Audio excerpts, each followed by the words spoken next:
За жешките новости во денешното издание се погрижија Dacia Zikar и Polestar, но далеку од тоа дека нема што да видите од традиционалните европски марки. Ford Transit го прослави 60-тиот роденден, што е голем јубилеј. Во Европската унија субвенциите за електрични возила повторно се актуелни. Расте недисциплината на работниците во фабриките за автомобили. Xiaomi се подготвува за инвазија во Европа. Почнуваме со вестите.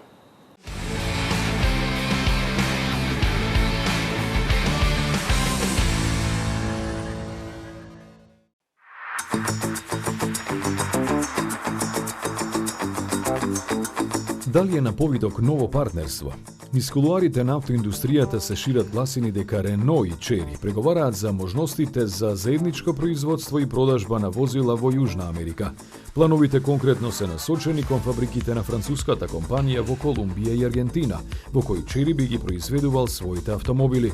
Дел од нив би биле ребрендирани како Рено, а дел би се продавале како Chery, и едните и другите преку продажната мрежа на француската марка. Наводно, кинезите беа користеле фабриката во Колумбија за производство на автомобили со мотори со внатрешно согорување, а онаа во Аргентина за плагин хибридни пикапи. Според овие непотврдени вести, разговорите започнати уште со Лука де Мео се во фаза каде се договара финансирањето, кое би требало целосно да биде со кинески пари. Потенцијалната соработка меѓу двете компании не би влијаела на заедничките проекти на Рено со Гили во Бразил, кои главно се однесуваат на електрични возила.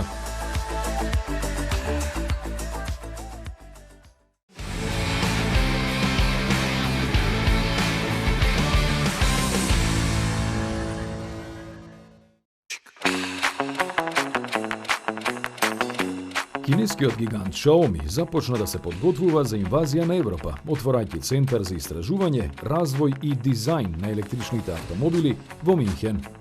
Изборот на главниот баварски град не е случаен. Овој потек представува еден од клучните во глобалната стратегија на компанијата да стане значаен играч и во автомобилскиот сектор. Фокусот во работата на овој центар ќе биде насочен кон возилата со високи перформанси и нови електрични технологии и иновации, но и истражувања насочени кон купувачите. Цел на компанијата е да се искористат европската стручност и инженерските капацитети, кои во овој дел од Германија ги има многу. Првите конкретни резултати од работата ќе ги видиме во 2027 година, за кога компанијата и официјално го потврди доаѓањето на европскиот пазар.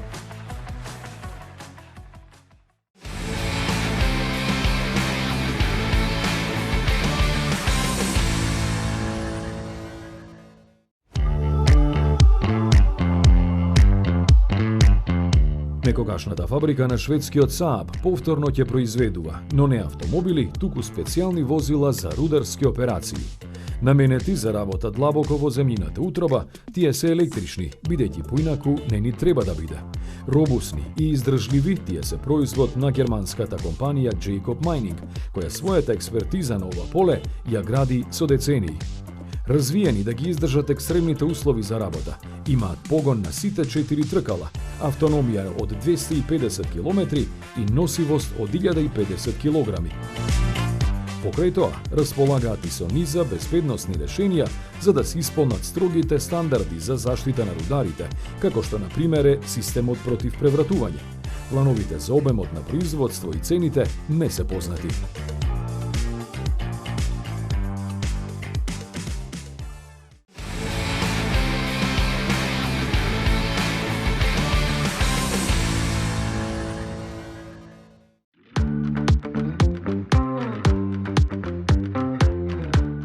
Mitsubishi го шири бизнисот со Рено, не само во Европа. Од компанијата известија дека ASX, кој е ребрендиран Captur, ќе биде понуден и на австралискиот пазар. Оваа одлука изненади, бидејќи новите модели на Mitsubishi првично беа наменети не само да ја одржат марката во живот на стариот континент. Новиот ASX ќе го замени истоимениот кросовер, кој веќе длабоко е навлезен во години. Продажбата ќе му стартува за кратко време, по цени кои ќе започнуваат од 21.000 евра, што е далеку пониску од европската понуда. Друга разлика е што има 10 години или 200.000 километри гаранција. Не е објавено дали за овој пазар се планирани и останатите француски модели на Mitsubishi.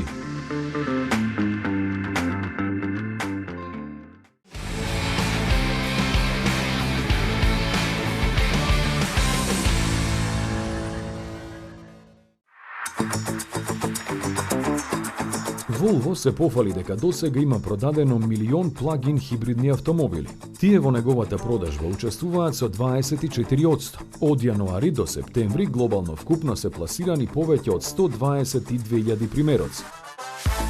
Најпопуларни се XC90 и XC60, кој беше и европски лидер по продажбата меѓу ваквите возила. Она што е значајно е дека според интерните податоци на компанијата, купувачите често ги возат своите плагин возила во електричен режим. Посебно во урбаните подрачја, во просек околу половина од вкупното време. Во моментот Volvo нуди 5 различни модели во плагин изведби, додека електрични ги има 6. Нивната продажба за првите 9 месеци годинава се искачи над 105.000 примероци.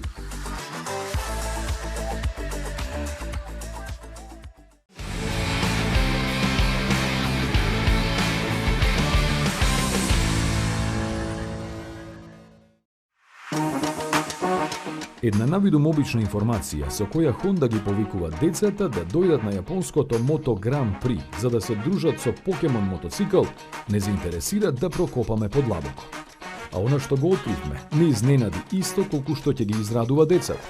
Навистина постои таков мотоцикл. Проектот е стартуван пред неколку месеци и на него имаат работено 40 инженери, заради чија посветеност овој чуден мотоцикл, иако место тркала има нозе, не е играчка, туку располага со футуристички самобалансирачки технологии. Затоа и на Покемон мотоциклот може да се возите или пак тој сам да оди. Како? Погледнете сами. Малку е тешко да се објаснува со зборови.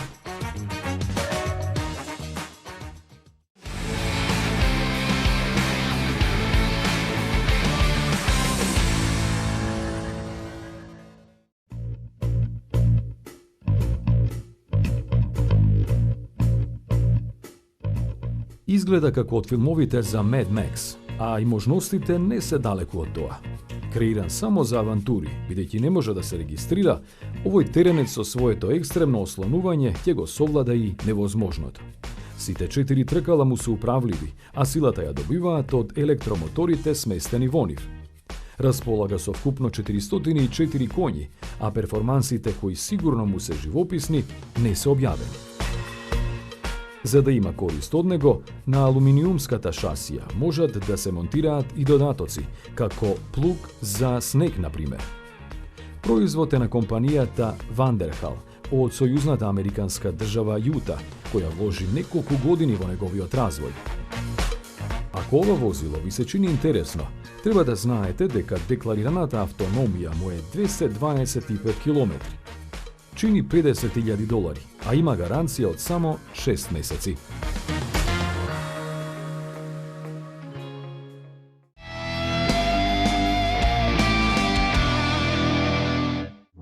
Во потрага сте по совршен автомобил? Со Chery добивате повеќе. Закажи тест возење на chery.mk.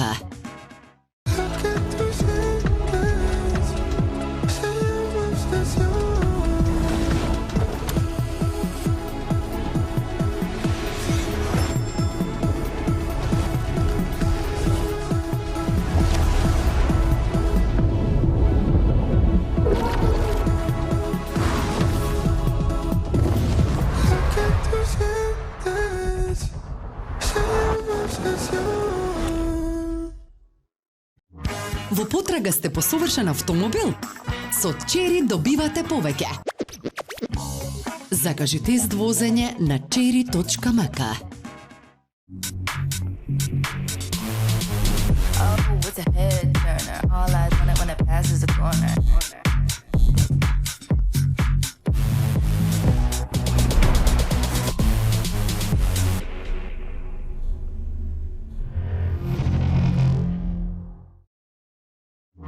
Во потрага сте по совршен автомобил?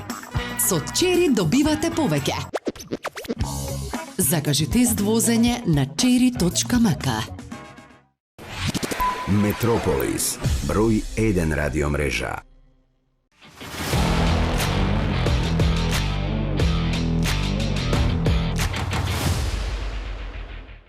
Просечните цени на нови автомобили во Европа се зголемија за 77% од 2010 година, а се помалку купувачи се во можност да го следат трендот на поскапување. Со концептот хипстер, Dacia го опипува пулсот за комотен градски електричен автомобил по примерот на јапонската K-класа. Volkswagen, Audi и Peugeot се држат од проверената формула, па направи освежување на моделите што добро поминуваат на пазарот.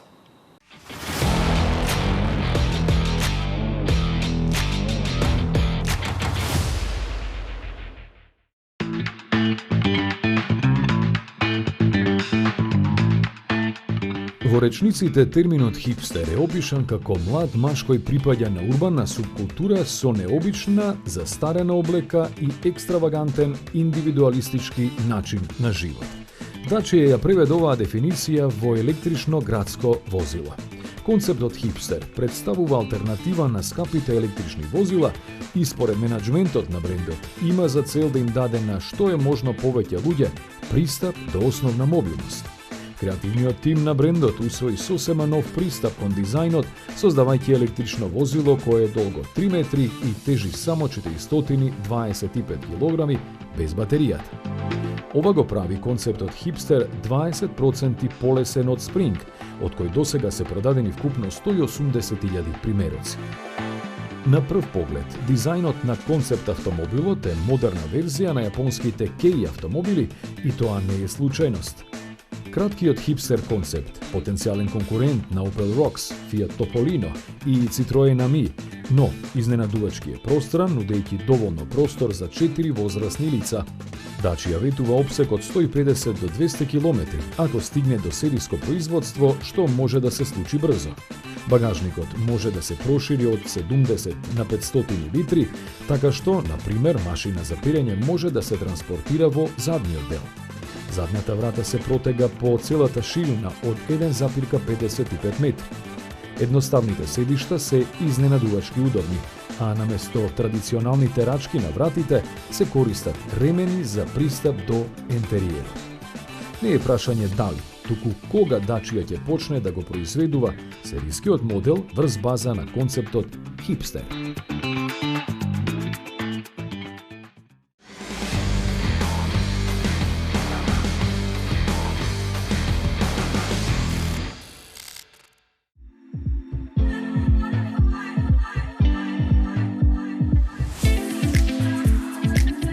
Volkswagen темелно го реновираше T-Roc. Втората генерација на еден од најпопуларните модели на марката доби надворешност надградена врз карактерот на претходникот, со помодерни пропорции и посигурен став.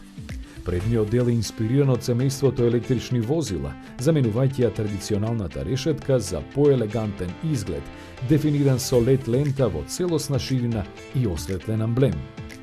Профилот останува препознатлив, додека косиот заден ветробран и широките светла даваат изглед инспириран од купе возилата. Volkswagen вели дека интериерот на новиот T-Roc ги исполнува воспоставените стандарди од поголемите модели на марката. Контролната табла наместо пластика има завршна обработка од каенина во комбинација со материјали со поголем квалитет и амбиентално осветлување. Повисоките ватници имаат корист од поразкошниот простор во кабината, а капацитетот на багажникот е зголемен за 20 литри. Под кожата T-Roc ја крие ажурираната MQB Evo платформа. На стартот понудата ќе биде од две благи хибридни верзии со 1,5 литерски мотор. Основната произведува 116, додека посилната варијанта нуди 150 конјски сили. И двете единици се спарени со 7-степен DSG менувач и поддржани од 48 волтен систем. Подоцна ќе дојдат и две целосно хибридни изведби со 136 и 170 коњи со литиум-ионски батерии под задните седишта. Оние кои предпочитаат традиционални вредности може да го изберат дволитарскиот TSI, во стандардна и блага хибридна форма со опционален 4-motion погон на сите тркала.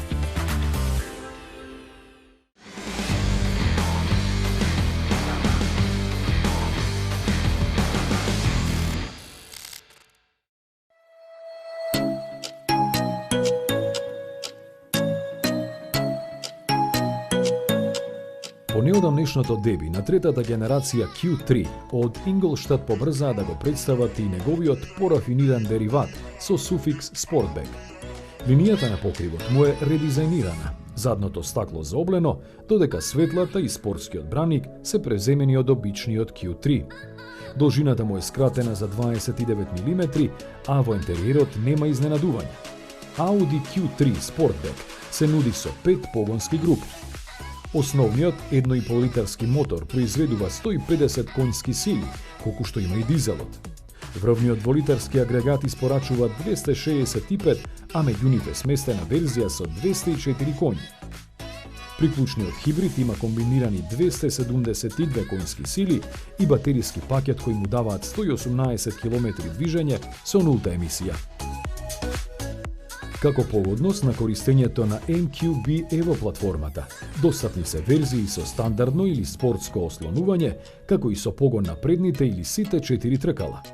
Во Германија цената на Q3 Sportback започнува од 46.450 евра, што е за 1.800 евра повеќе од стандардниот модел.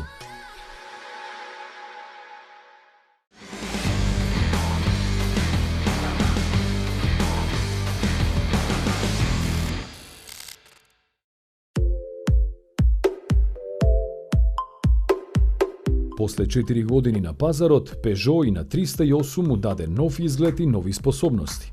Обновен сега нуди повеќе љубов кон патот за возењето, да се сака повеќе и да се ужива во него. Привлечноста на францускиот шарм најдобро го илустрираат светлата налик на 3 канџи и осветлениот амблем на маската, кој како вистински потпис на брендот за прв пат се среќава во гамата на марката. И визуелно облагородениот заден дел се карактеризира со 3 наклонети LED канџи, поставени од двете страни на елегантната црна лакирана лента.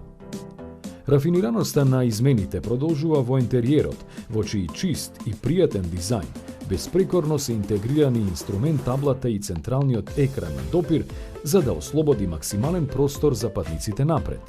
Секако, како клучен елемент се јавува и познатиот iCockpit со својот компактен управувач, head-up дисплеј и контролите лоцирани на централниот дел од конзолата, која е малку ориентирана кон возачот. Обновениот 308 во хеджбек и караванската верзија ќе се нуди со 4 вида погонски групи: електрична, плагин хибридна, хибридна и дизел. Настапувајќи како еволуција што дополнително ја засилува привлечноста, E308 располага и со 156 конски сили и архитектура која работи на 400 волти. Плагин хибридот може да се пофали со 195 комбинирани коњи, извлечени од 1,6 литарскиот мотор, додека електричната испомош обезбедува 85 км чисто возење. За поконзервативно расположените, обичниот хибрид нуди 145, а 1,5 литарскиот дизел 130 коњски сили. Сакајќи што подобро да се етаблираат на европскиот пазар, кинеските производители напаѓаат со храбар дизајн и врвна технологија за електричните возила. Интересен е фактот што скоро сите брендови се борат на стариот континент и воведуваат возила со приклучен хибрид, па дури и оние што досега во понудата немале такви погони. Еве што ново ни доаѓа од Polestar и Zeekr.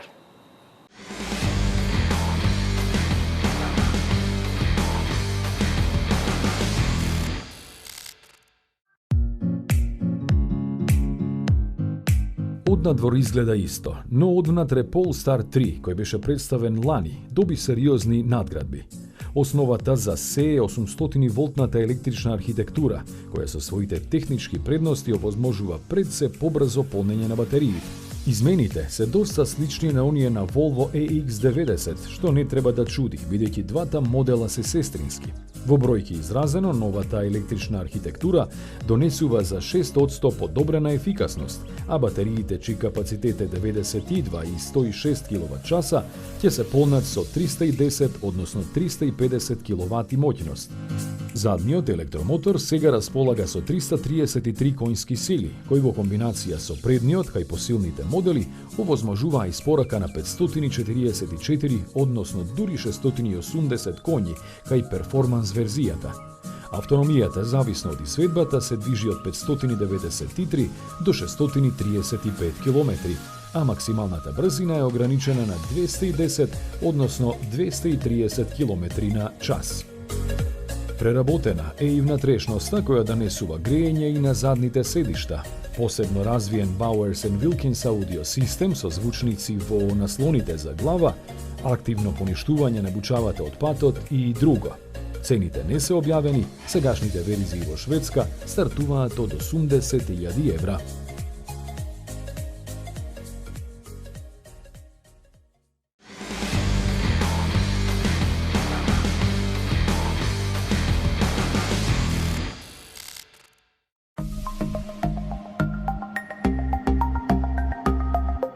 Со сите почести Гили го лансираше својот најголем модел кросоверот 9X, кој ќе се продава под ознаките на луксузната дивизија Zikr.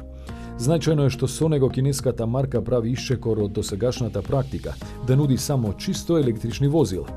Неговата цврста плагин платформа овозможува употреба на потешки батерии, а воздушното ослонување со можност за висинско подесување, активните амортизери и електрично контролираните стабилизатори, максимални нивоа на комфор и безбедност. Долг е 5,2 и малку поширок од 2 метра, а меѓуоскиното растојание од 3,17 метри овозможува сместување на 3 реда со по 2 седишта. Дизајнот му е доста атрактивен, со масивна маска, светла во облик на буквата C и тркала со стандардна големина од цели 22 инчи. Напредни технологии има едно чудо, меѓу кои и систем кој го држи возилото стабилно во случај на издишување на пневматик при брзина до 120 км на час. Основа на погонскиот систем е 2-литарски бензинец, кој заедно со 2 или 3 електромотори кај базната верзија испорачува 900, а во посилната дури 1400 конјски сили. Што можат тие, не треба многу фантазија да се замисли. Електричната автономија во зависност од пакетот батерии изнесува 235, односно 300 км, а со полн резервоар бензин може да се помина цели 1250 км. Покрај сето ова, стартната цена од 55.000 евра изгледа ниска дури и за кинески стандарди. Постојат реални можности нешто од него да се пресели и во моделите на Volvo.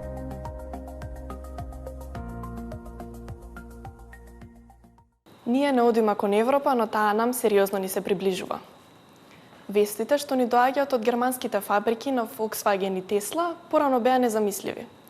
Имено, се поголем број на работници користат боледување во одредени периоди на годината, особено во летото и за празниците. Добро е, барем успеавме да го извеземе концептот на спојување на денови. Со цел да ја стимулира продажбата, Италија и Хрватска нудат нови бенефиции, но и правила за купувачите на електрични возила. Субвенциите започнуваат од 2500 па достигнуваат до 11.000 евра.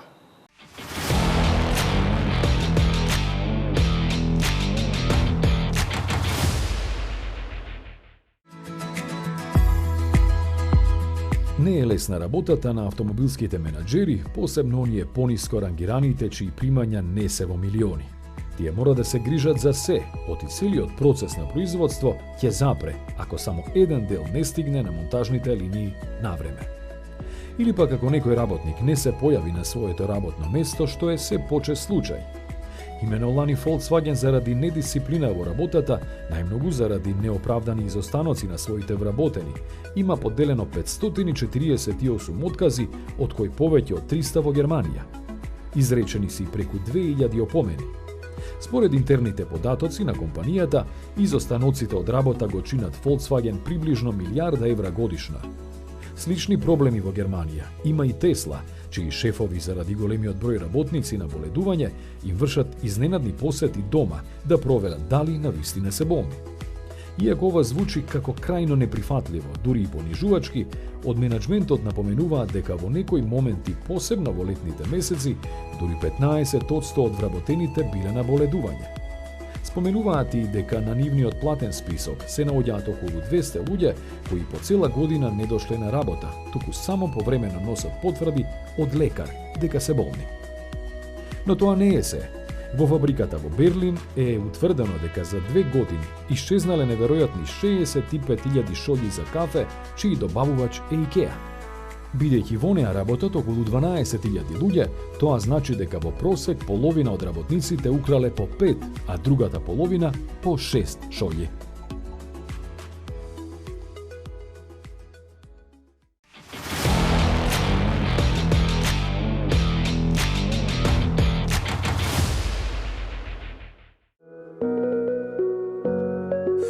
Италијанската влада стартуваше со програма за поттикнување на продажбата на електрични возила тешка 600 милиони евра, со која купувачите добиваат дури 11.000 евра субвенции. Ама не сите, им следува само на оние кои имаат приходи под 30.000 евра годишно и живеат во урбани средини со над 50.000 луѓе. Исто така ќе мора да го отпишат својот сегашен автомобил ако е постар од 10 години. Оние пак со приходи до 40.000 евра ќе може да сметаат на 9.000 евра државна помош. Субвенции од 30% од цената на возилото до максимум 20.000 евра се нудат и за малите предпријатија. И увозниците на возила се приклучија кон иницијативата и ги понудија своите возила со солидни попусти, па така со сите математики цената на Dacia Spring се намалува на 3.900, а на Leap Motor T03 на 4.900 евра. Учеството на електричните меѓу новорегистрираните возила во Италија годинава до август изнесуваше само 5,2%, што е 3 пати помалку од просекот во Европската Унија. Субвенции повторно воведе и Хрватска, но таму тие годинава се наменети само за малите предприемачи и компании. Тие можат да сметаат на државна помош од 40% од цената на возилото, односно максимално до 9.000 евра. За возилата пак кои се од пониските категории, мопеди, трицикли и слично, субвенциите изнесуваат до 2.500 евра. Вкупната сума која може да се добие ако се аплицира за поголем број возила изнесува 90.000 евра. Условите предвидуваат субвенции да добијат и оние кои во изминативе 2 месеца веќе купиле возило.